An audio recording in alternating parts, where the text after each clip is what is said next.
Right, so before we can answer this section C, part 1, how exactly do you handle section C? That is a very important question. How exactly do you handle section C? Well, I'm not going to spend much of the time on that. You simply write in essay form, and I'll show you how to do it. Okay, it's it's very much similar to the way you write English compositions, right? You introduction, very important, right? Yes, especially when you have a lot of marks, you introduce, all right? You introduce the key terms. Okay, and how do you introduce? You define them. Make a proper definition of the key terms. Like in this case, all right, they are saying, that's question 1A, discuss 3 types of corruption. You know how I'm going to answer that? I'm not going to go straight into the 3 types of corruption. No, I'll define what corruption is. All right, that is the first thing that you should do. And why exactly am I saying that? I'm saying that because most of the students that I used to teach in this year on WhatsApp got distinctions. I'm saying most, which means only a few got 3 and 4. Most of them got 1, 2, 1, 2. All right, that's why I'm saying this works. I'm not going to go straight into the 3 types of corruption. Instead, I'm going to define the key word, which is corruption. All right, that is exactly what I'm going to do. I'm going to make sure that I define what corruption is. That is exactly the first thing that I'm going to do. And then from there, I'll explain them. Right? I'm going to explain the 3 types of corruption. So what am I saying? Don't go straight to mentioning them. At the same time, don't write in point form. All right? Don't write in point form. What do? You write in essay. All right? Make sure that you write in essay form. So this is how we do it. So I'm going to go like, okay, corruption is the giving of money, valuables, or rendering of a service to someone in return for a favor. All right, this is the giving of money, valuables, or rendering of a service to someone for a favor. All right, or in return for a favor. That's corruption. Did they ask me to define? No. What am I doing? I'm using common sense because I have to pass the exams. All right? Common sense because I have to pass the exams. So you define, make sure that you define the key term or terms. All right? Yes, or terms. And then from there, you go like, okay, corruption can be categorized as petty corruption. That's introduction, actually. You're introducing. Right there, ladies and gentlemen, is introduction. After you define, mention the 3 types of corruption. Right? Corruption can be categorized as petty corruption, grand corruption, and political corruption. After you've defined corruption.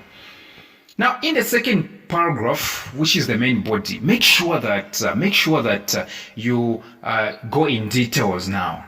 You expand what you said in the introduction. What exactly do I mean?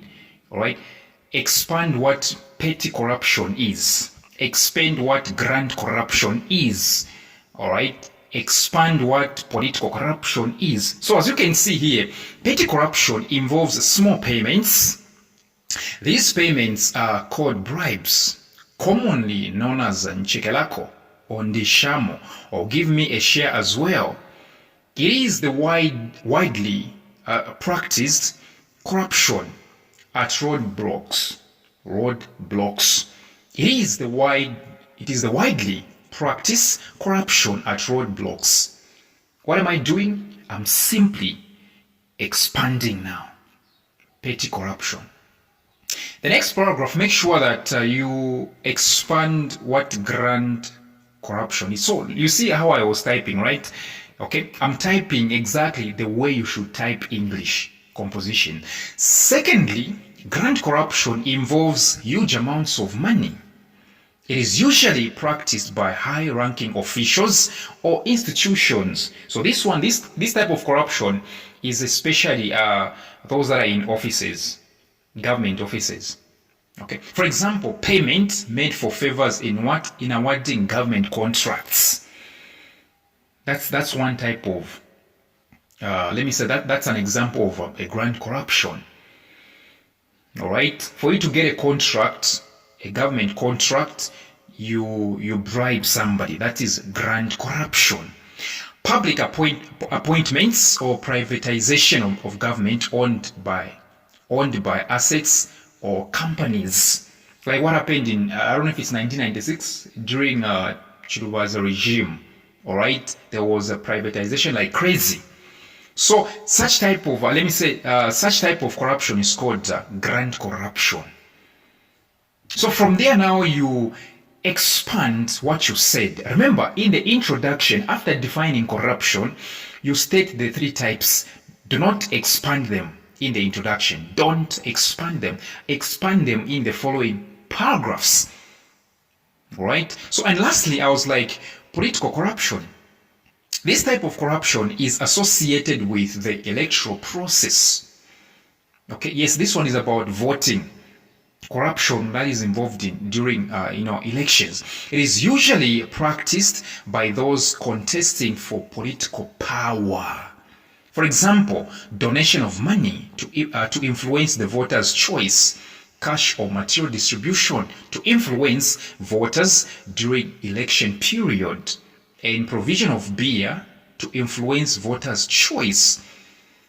All right, provision of services such as electricity, water supply, and road maintenance at the time of election. All right, you see a politician coming, giving you a lot of favors and the stuff. Now that it's time for voting, what exactly do you think is happening? That is political corruption. Why exactly was he not doing that? Why exactly was she not doing that? How come she's bringing fitenge? How come he or she is bringing beer? Now that it's time for elections, that's corruption. It's called political corruption. And it happens actually. In Zambia, it happens. It happens. Like what is going to start happening very soon, especially next year, early next year. Okay, you'll be given money like crazy. Fitengeso. All right, beer. All right, and some people will be finding themselves in problems. Why are they giving us things at the time of elections? It's corruption. But in Zambia, it happens. I don't know other countries, but it happens here. It happens and nothing is done about that. They do it in the name of campaign, and yet it's corruption that is going on. According to Civic Education, they give you things during the time of elections. All right? During the time of elections. Okay, and in Zambia it happens to an extent that even after campaign, they do that. All right, so that's how you answer section C. All right, Now let's go to 1B. It is having 14 marks. What are the roles of public officers and the community in the fight against corruption? What are the roles of public officers and the community in the fight against corruption? So on this one, I'll just give you points and you have to know how to expand them yourself. Or better still, you come for my WhatsApp tuitions. Here, I'll simply give you points and I vividly expect you to expand them on your own. All right? Yes. So here you say public officers and the community at large can help fight against corruption by changing attitudes from tolerance to total rejection of corruption. So here you should write also in paragraph form. So I'll just give you, if they have given you 14 marks, so you have to make sure that each point that you are talking about, okay, you highlight it, you highlight more on that point. But I'll just give you points. So you begin like, public officers and the community at large can help to fight against corruption by, number one, changing attitudes from tolerance to total rejection of corruption. Changing attitudes from tolerance to total rejection of corruption. Number two, accessing information on procedures of how to deal with corruption cases. So after you mention this one, accessing information on procedures of how to deal with corruption cases, you have to explain what you mean. All right, there is a need for you to explain what you mean. What exactly do you mean when you say accessing, all right, information on procedures of how to deal with corruption cases? You explain. The next one, another way the public officers and the community at large can help to fight against corruption is by reporting corrupt officers to institutions such as what? The Zambia police. By what? Reporting corrupt officers to institutions such as the Zambia police, TIZ, and the Anti-Corruption Commission. That is the third point. Reporting corrupt officers to institutions such as the Zambia police, ZP, right, TIZ, and SEC, which is Anti-Corruption Commission. Now, four, you say supporting organizations that are fighting corruption, which means even this one you have to explain what you mean. All right, yes, supporting organizations that are fighting corruption. Supporting organizations that are fighting corruption. You explain it in a paragraph. All right. The fifth one, you say demanding integrity and high sense of morality for public officers. For public office bearers. Let me repeat: demanding integrity and high sense of morality for public office bearers. You explain this one. How do you fight against corruption? You have to demand integrity and high sense of what? Morality. Morality should be found in public office bearers or public officers. You explain this one also. You open another paragraph for it. The sixth one, encouraging and supporting free press. All right, encouraging and supporting free press. Encouraging and supporting free press. I think you know what I mean. Free press. You have to encourage and support free press, which means there must be freedom of speech on presses, which means them say on the press, on the media. All right, it could be social media. All right, yeah, mass media. You know what I'm saying, right? So you have to explain this one as well. So how many points now? 6. The first one was what? Changing attitudes from tolerance to total rejection of corruption. You explain this one as well. Number 2 was accessing information on procedures of how to deal with corruption cases. That was the second one. You explain it as well in paragraph form. Reporting corrupt officers to institutions such as the Zambia Police, TIZ, and SEC. That was the fourth one. You explain it. The fifth one was supporting organizations that are fighting corruption. Supporting organizations that are fighting corruption. The sixth one was demanding integrity and high sense of morality for public office bearers. Demanding integrity and high sense of morality for public office bearers. The sixth one, if I'm not mistaken, encouraging and supporting free press. Encouraging and supporting free press. And so the last one, the seventh point, okay, taking responsibility for one's actions. Very important. Taking responsibility for one's actions. You have to make sure that you are responsible for your actions. You have to be careful in whatever you do. So how many points? There are 7. So now imagine you explain each one of them. You explain each one of them. Each one of them is 2 marks. What do I mean? You mention it, 1 mark. You explain it, 2 marks. Another one, mentioning, 1 mark. You explain it, another mark. That's how they get 14 marks here. All right? Question 2A. What is culture? All right, what is culture? Okay, so how many marks? 2 marks. Here you simply define it. Okay, culture refers to the whole way of life of a given people. This is the whole way of life of a given people, which includes their food, their language, taboos, festivals, values, beliefs, and traditions. Culture simply means the entire way of life. The entire way of life of a given people, which includes their food, their language, taboos, festivals, values, beliefs, and traditions. All right? Yes, that's culture. Or better still, you can say culture is simply a sum total of behavior which people have learned over a period of time.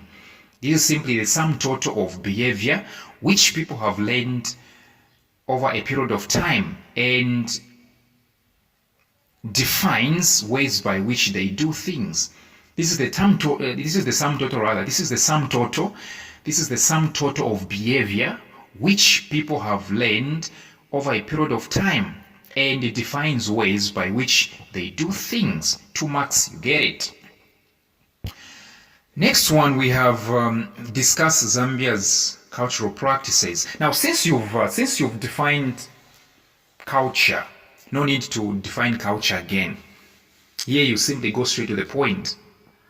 All right? Discuss Zambia's cultural practices. 18 marks.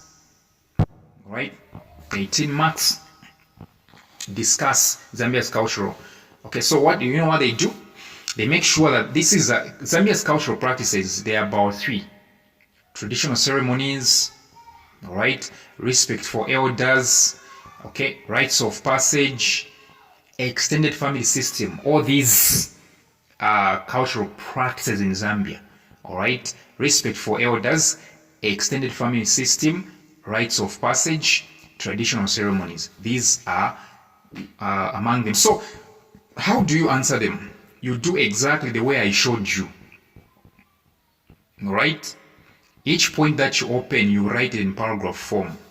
So you begin like, the ethnic groups in Zambia share the following cultural practices. That's the introduction. The second, the thing you do now, you say respect for elders, and then you explain what respect for elders is. What exactly is respect for elders? What is it? You begin. Respect for elders is a belief that everyone other than oneself should be accorded respect in speech and treatment, regardless of status, race, or blood relation. What exactly is respect for elders? This is a belief that everyone other than oneself, everyone other than you, should be accorded with respect. In speech, when you're speaking to them, you accord them with respect. In speech and in treatment, how you treat them. And in treatment, regardless of status, which means it doesn't matter you are doing much better than them. Respect them, all right? Regardless of race, okay? It doesn't matter they are black, you are white. Respect them, so long as they are older than you, all right? Or blood relation. Doesn't matter they are your relatives or not. Respect them. That's respect for elders. That is the first cultural practice in Zambia, all right? Yeah, you have to respect them. They're not always about that, okay? This is a belief that everyone other than oneself should be accorded respect in speech and treatment, regardless of status, race, or blood relation. It doesn't matter your status and their status. It doesn't matter your race. Are you a Caucasian? Are you a Mongoloid? All right. Are you a Negro? It doesn't matter, right? You respect someone so long as they are older than you. blood relation. Doesn't matter you're related or not, you have to respect them.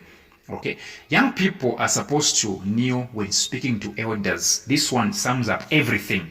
Young people are supposed to,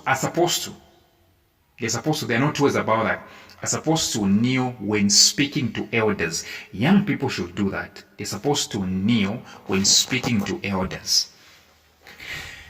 So now you go to the next, in paragraph form actually, you go to the next cultural practice, which is extended family system. Right? Extended family system. Right? This is the opposite of a nuclear family. This is the opposite of nuclear family. This is the opposite of nuclear family. Right? Yes. So the extended family system, what is it? The Zambian culture advocates for the family system by keeping as many relatives as possible in addition to one's own nuclear family. Listen to this. The Zambian culture advocates, right, for the family system, right, for the family system by keeping as many relatives, right, by keeping as many relatives, right, as possible in addition to your own nuclear family. In Zambia, right, in Zambia, we promote the culture of keeping the people, even if you were not, you don't share the same blood, all right? Even if you don't share the same blood, you keep them, all right? You keep them, right? Yes, you don't share the same blood, keep them. Right? You share the same blood, keep them. Okay, the Zambian culture advocates for the family system by keeping as many relatives as possible, in addition to what? To one's own family, to one's own nuclear family. In an event of both parents dying, the children would be taken to a family member. Yes, your brother is dead, he has left children. Keep them. They are not your blood, but keep them. All right? They are not your blood, but what you do, keep them, right? Keep them, keep them.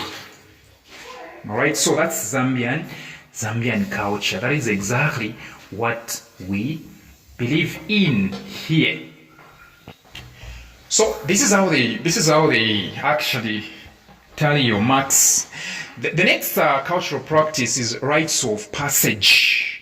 Rites of passage, R-I-T-E-S, rites of passage, rites of passage. These are rituals that are undergone. Let me say these are rituals that one undergoes to mark an important change in a person's position in society.